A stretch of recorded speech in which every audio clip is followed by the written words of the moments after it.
네, 이번 시간에는 트럼프 취임식 후에 시장은 어떻게 될지에 대해서 알아보고자 합니다. 1월 20일에 이제 트럼프 취임식이 예정되어 있죠.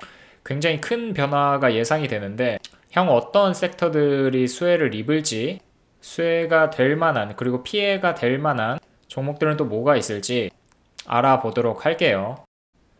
우선 대표적인 빅테크 기업들이 돈을 싸들고서 취임식에 참석할 예정이거든요. 바로 이 트럼프 티켓을 얻기 위해서인데, 이 티켓이 뭐냐면 100만 달러 이상 기부한 기업들에게 주어지는 티켓입니다.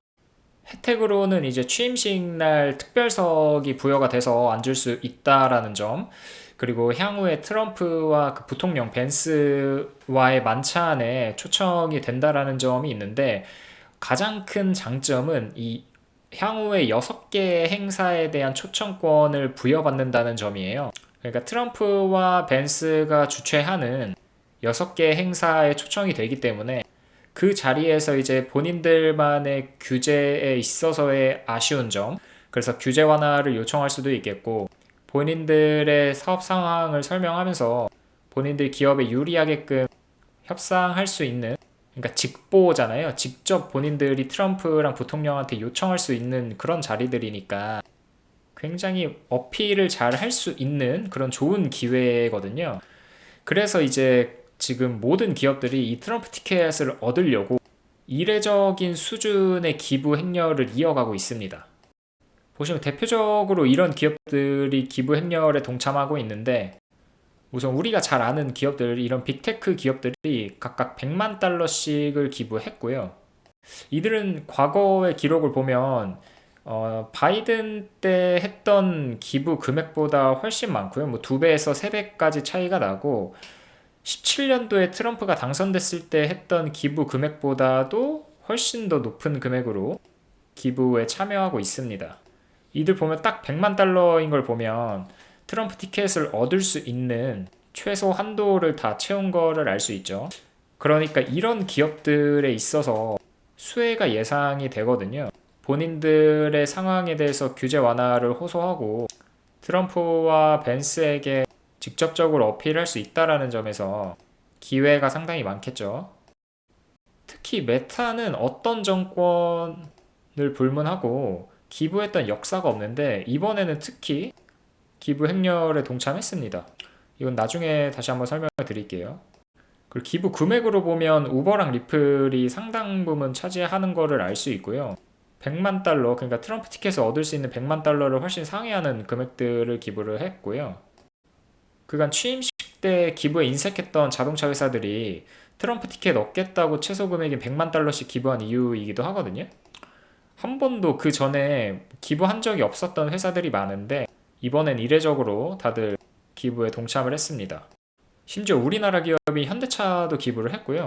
미국 사업을 더 크게 확장해야 되기 때문에 기부한 것으로 보이고, 지금 어떤 정부보다도 더 많은 기부 금액을 기록 중에 있습니다. 트럼프 지금.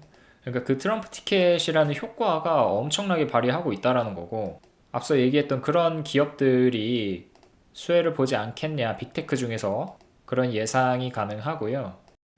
이런 인사들이 주로 참석을 또 추가로 한다고 하는데, 특히 메타 같은 경우에는 트럼프랑 거의 척을 지면서까지 사업을 펼쳐왔던 인물인데, 이번에 뭐 100만 달러 기부를 하고, 그 최측근, 트럼프 최측근이 UFC 그 대표죠. 데이나 화이트를 이사회에 앉히기도 했고요. 보시면 이제 페북이랑 인스타에서 팩트 체크 기능을 없앴거든요. 트럼프가 그동안 계속 얘기했던 게 뭐냐면, 이 기능이 보수 쪽 게시물을 삭제하고 있다라고 여겨서 매우 싫어했었어요. 그래서 그러한 사실을 알고 트럼프의 심기를 거스르지 않기 위해서 이런 기능도 삭제를 했고요. 그간 트럼프한테 찍혔기 때문에 트럼프에 대한 우호적인 스탠스를 보이면서 이런 변화를 보이고 있습니다. 또 그 메타 같은 경우에는 틱톡이랑 맞물려 있기 때문에 향후 4년 동안 사업이 성장하지 못할 수 있어서 트럼프를 계속해서 우리 쪽도 봐달라, 우리 변했다, 우리 너네 좋아한다 라는 거를 어필하고 있는 걸로 보여요. 그래서 트럼프가 어떻게 판단할지가 궁금한데 제 그냥 예상으로는 트럼프는 기본적으로 사업가란 말이죠. 그러니까 감정에 지배되는 사람이라기보다는 이성으로 판단하는 사람일 것으로 보이기 때문에 아무리 이제 메타가 본인한테 좀 짜증나게 하고 본인과 반대되는 이제 입장에 있었다 하더라도 이제 이렇게 머니를 가져다 주면 또 보답은 확실히 하거든요. 이런 사람들이. 그래서 메타한테도 우호적인 상황이 펼쳐지지 않을까 예상하고 있습니다. 사업가들은 계산적인 사람들이 대부분이기 때문에 과거의 감정은 그렇게 중시하지는 않는 것 같더라고요. 아무튼 그냥 개인적인 예상이었고요. 우리가 1월 22일을 주목해야 되는 이유이고 비단 22일뿐만 아니라 지금 추이를 보면 향후 100일 동안 행정명령을 통해서 규제 완화를 했던 건수를 비교해 본 건데 17년 트럼프 때 33건 했고요. 그러니까 역대 이제 평균으로 나누면 15건밖에 이루어지지 않았는데 트럼프는 33건, 바이든은 42건을 했어요. 이번에는 이거를 훨씬 경신하지 않을까라는 것이 추측이고 향후 100일 동안 그리고 최소 50건 정도의 행정명령을 하지 않을까라고 예상을 하고 있습니다. 그래서 우리가 계속해서 주목을 해야 되는 거예요. 그 취임식 때뿐만 아니라 취임식 이후 100일 동안 규제 완화가 엄청나게 이루어질 걸로 예상이 되거든요. 그럼 우리 입장에서는 투자자 입장에서는 계속해서 이제 투자 소스가 내려오는 거기 때문에 이런 기회들을 놓치면 안 돼요. 어떤 섹터에서 어떤 부문에서 규제 완화를 할 건지를 알아야지 바로바로 이제 수혜주가 어떤 건지 파악할 수 있고 빨리 투자해서 과실을 맺을 수 있는 거니까 앞으로 참 기대가 되는 100일이 될 것 같습니다. 우선은 20일 날 취임하자마자 대표적으로 이 네 가지가 예상이 되는데 일민제 추방 그리고 에너지, 감세, 관세 관련해서 정책 아젠다를 발표할 걸로 예상이 되고요. 이와 관련된 행정명령은 바로 시행할 것 같습니다.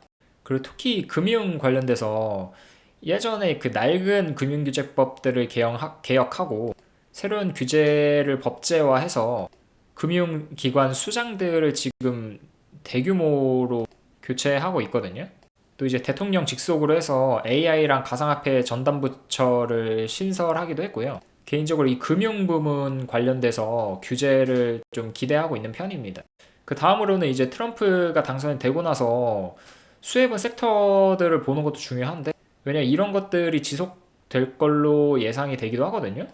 특히 에너지 금융 소형주가 규제 완화, 관세, 감세 그리고 공화당 하원 전부 다 아니 상원 하원을 전부 다 공화당이 먹었기 때문에 시장 부양이 예상이 돼서 대표적으로 이 세 가지 섹터가 수혜를 받거든요. 그래서 트럼프 시대에는 이런 기업들이 실적이 좀 좋아지지 않을까 예상을 할 수 있고요. 그리고 가치주보다는 성장주가 더 좋을 것 같습니다. 실제로 지난 4분기, 그러니까 트럼프 취임 이후에 성장주가 6% 오른 반면에 가치주는 2% 하락했거든요. 특히 성장주 같은 경우는 전체 시장 수익률의 2배 이상을 보였다는 수치가 나오니까 가치주보다 성장주가 좋을 텐데 보시면 이제 대형주 중에서 성장주에 속하는 종목들이 모든 카테고리 중에서 가장 큰 폭으로 상승했어요. 트럼프 당선 전에는 2.22% 상승을 했는데 당선 이후에는 8.9% 상승을 했으니까 이 대형 성장주가 큰 수혜를 볼 것으로 예상이 되고요. 반면에 대형 가치주들은 피해를 입을 것으로 예상이 됩니다. 3분기 때 8.67% 올랐던 게 2.51% 하락으로 전환을 했거든요. 그러니까 이게 모든 카테고리 중에서 가장 큰 폭의 하락을 기록을 했어요. 그러니까 가치 투자보다는 성장주에 투자를 하는 게 좋을 것으로 보는 이유이기도 합니다. 보시면 성장주가 압도적으로 압승을 했고요. 예를 들어서 좀 가져와 봤는데 뭐 펩시코, 퀄컴, 화이자, 코카콜라, 존슨앤존스 전부 다 하락률이 상당했는데 성장주에 해당되는 종목들 애플, 아마존, 디즈니, 테슬라, 엔비디아 전부 다 엄청나게 상승을 했어요. 그러니까 4분기만을 기준으로 봤을 때만 이 정도거든요. 트럼프가 되고 나서 이 정도로 격차가 벌어졌다는 거니까 가치주와 성장주에 있어서 우리가 가치주보단 성장주에 주목해야 되는 이유입니다. 이렇게 보셔도 성장주가 더 나은 퍼포먼스를 보였다는 걸 알 수 있죠. 특히 대형, 중형 쪽에서 성과가 좋았고요. 8.9, 7.24. 반면에 가치주 쪽에서는 마이너스 2.5% 이렇게 떨어졌으니까 대형 성장주에 주목하자라는 게 하고 싶은 얘기였습니다. 그럼 추가로 앞으로 수혜가 예상되는 섹터가 어딜까를 좀 봤는데, 첫 번째는 이제 경기순환주이고요. 경기순환주라고 하면 인터넷 쇼핑이나 자동차, 뭐 주택 개조, 외식업 등이 포함되는 섹터이고요. 대표적으로는 아마존, 테슬라, 홈디포, 스타벅스 등이 있습니다. 4분기 때 모든 카테고리 중에서 가장 큰 상승률을 보였고요. 무려 10.47%를 기록했습니다. 그리고 두 번째로 좋았던 섹터는 통신 서비스거든요. 인터넷이나 통신 아니면 OTT 게임 같은 것들이 포함되어 있는 섹터이고요. 구글, 메타, 디즈니, 넷플릭스가 속해 있습니다. 그래서 9% 가까이 상승을 했었고요. 두 번째로 좋은 섹터이지 않을까 감히 예상을 할 수 있겠고요. 세 번째는 금융입니다. 7.79% 올라서 3위를 기록을 했고요. 비자, JP모건, 벅셔 해서웨이 등이 포함되어 있기도 하고, 또 금융 같은 경우에는 이번에 규제 완화를 대폭 한다고 하니까 제가 개인적으로 기대하고 있는 섹터이기도 해요.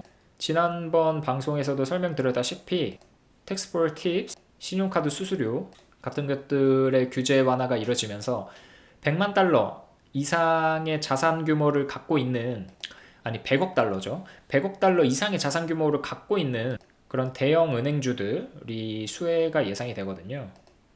뭐 골드만이나 JP모건 뭐 많잖아요. 그런 기업들 저번에 설명드렸던 곳들, 그런 것들의 수혜가 예상이 됩니다. 이제 마지막으로는 기술주입니다. 5.61% 상승을 기록을 했고, 마이크로소프트, 애플, 엔비디아, 인텔 등이 속해 있는 우리가 아주 잘 아는 그런 섹터입니다.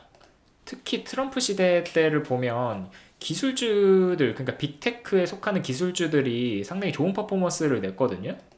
그래서 이번 정권에서도 높은 상승률을 기록하지 않을까 예상이 됩니다. 그럼 피해볼 섹터는 어디일까? 첫 번째는 원자재고요. 12% 하락을 기록했습니다. 린드, 에코랩 이런 기업들이 속해 있는 원자재 섹터가 가장 큰 피해를 보지 않을까 예상이 되고요. 두 번째는 헬스케어인데 마이너스 10% 가까이 하락을 했어요. 존슨앤존슨, 머크, 화이자 같은 기업들이 속해 있는 섹터이기도 하고요. 바이든 시대 때 괜찮았던 섹터인데 트럼프 시대 때는 그렇게 좋지 않을 걸로 보입니다. 마지막은 부동산 쪽에서도 부동산 임대에 속한 기업들이 좀 안 좋을 걸로 예상이 되고요. 마이너스 8% 가까이 하락을 했었고, 뭐 아메리칸 타워, 프로로지스, 사이먼 프로퍼티 등의 기업이 속해 있는 섹터입니다. 특히 부동산 임대 쪽은 그 3분기 때 16% 상승을 했는데 4분기, 그러니까 트럼프가 되면서 마이너스 8% 가까이 하락을 했거든요. 턴어라운드가 가장 급격하게 이루어질 섹터 중에 하나예요. 그래서 이 부분이 가장 안 좋지 않을까 개인적으로 예상을 하고 있고요. 소비재와 더불어서 피해가 예상이 되니까 개인적으로 주의 깊게 보고 있는 섹터입니다.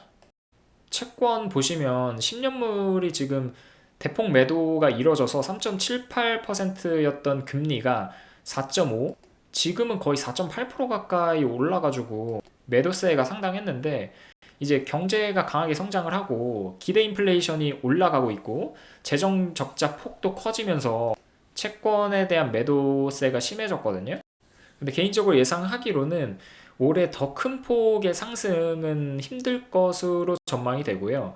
그러니까 5%를 조금 넘을 것까지는 한데 그 정도까지는 가능할 것으로 보이는데, 그렇기에 지금이 가장 채권이 저점이지 않을까라고 생각하고 있습니다. 지금 거의 4.8%가 되니까 오른다 하더라도 0.234, 뭐%이 정도 수준이니까 채권으로 치면 그러니까 뭐 거의 한 무릎, 아니 뭐 발목 한 이 정도가 되지 않을까 싶은데, 어떻게 될지는 한번 봐야 되겠죠. 그리고 원자재를 보시면 달러 강세가 금 하락을 유발했거든요. 지금 금이 한동안 엄청 오르다가 달러가 강세로 전환되면서 금이 하락하기 시작했어요. 보통 금은 이제 위험에 대한 해지 수단으로 사람들이 구매하기 때문에 앞으로 1년 동안은 경기가 강해질 걸로 예상이 되지 않나 싶기도 합니다. 이 금 가격 추세를 보고서. 그래서 경제는 좋아지고 금 가격은 좀 더 하락하지 않겠느냐라는 예상을 해봤고요. 유가는 더 안정화되지 않을까 싶습니다. 지금 3분기 때 원래 마이너스 18%까지 하락했던 게 4분기 때는 마이너스 3.58% 하락에 그쳤거든요. 그러니까 생산량이 증가하고 중국에서의 수요 둔화가 일어나면서 유가가 안정화됐어요. 이 말이 뭐냐면 3개월 동안 휘발유 가격이 급격하게 하락하지 않았다는 걸 의미하거든요. 그러니까 인플레이션을 상대적으로 고착화시키는 데 도움이 되었다라는 뜻이기도 합니다. 그래서 유가의 안정화가 예상이 되고요. 구리 가격 같은 경우에도 계속해서 하락하고 있는데 보통 구리는 경제 활동의 그러니까 뭐 산업의 쌀이라고 불릴 정도로 구리 가격이 오르면은 경제 활동이 좋아지고 떨어지면 안 좋아질 걸로 예상을 하는데 지금 구리 가격이 이렇게 떨어지고 있다라고 하면 뭐 산업 활동이 위축이 되거나 혹은 경기 하락이 예상이 돼서 그런 거 아니냐라고 생각할 수도 있는데 저는 오히려 구리 가격이 안정화되고 있다라고 판단하고 있습니다. 왜냐하면 그간 굉장히 금액이 올랐었기 때문에 하락 안정화가 되고 있는 걸로 보는 게 맞지 않냐라는 생각이고요.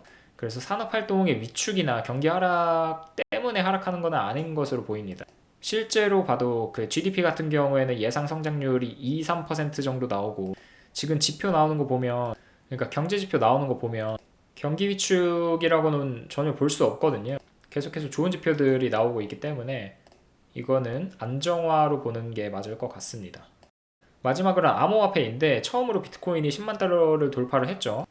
전략자산으로 편입한다고도 하고 특히 가상화폐 관련된 부처, 그러니까 대통령 직속 그런 부처를 신설하기도 했고 금융 규제에 속하는 아까 설명을 했었던 그런 이제 대표적인 수장들을 전격 교체를 했기 때문에 이제 취임식 때 암호화폐 관련된 규제 완화가 행정명령을 통해서 많은 부분 이루어지지 않을까 예상을 하고 있고요.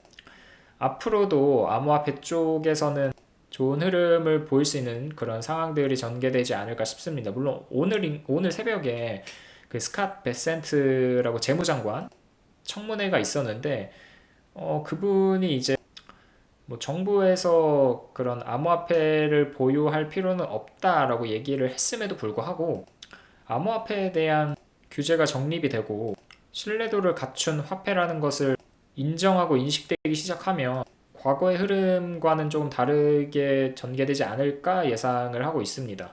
보통 이제 암호화폐 같은 경우에는 반감기 끝나고 6개월이 지난 시점부터 대폭 상승한 다음에 그 다음에 거의 마이너스 60%에서 80% 가까이 2년간 하락을 하거든요. 그럼 이제 하락할 때가 됐는데 그간의 이제 경험칙에 의하면 근데 이번에는 다르지 않을까라고 예상하고 있는 게 그런 이유들 때문입니다.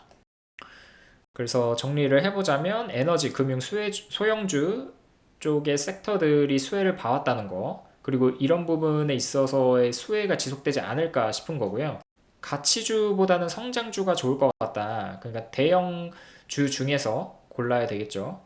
왜냐하면 중형주, 소형주보다도 대형주 쪽에서 더 높은 퍼포먼스를 보여왔으니까 성장주 쪽에서도 대형주가 좋을 것 같고요. 앞으로 경기순환주랑 통신, 금융, 기술주 쪽이 수혜를 보고 좋을 걸로 예상이 되고요. 헬스케어나 원자재, 부동산, 임대 쪽은 나쁠 걸로 보입니다. 그리고 채권은 저점에 다다르지 않았나 라는 생각이고요. 네, 오늘 방송은 여기까지 하고요. 다음에 또 좋은 영상으로 찾아뵙도록 하겠습니다. 감사합니다.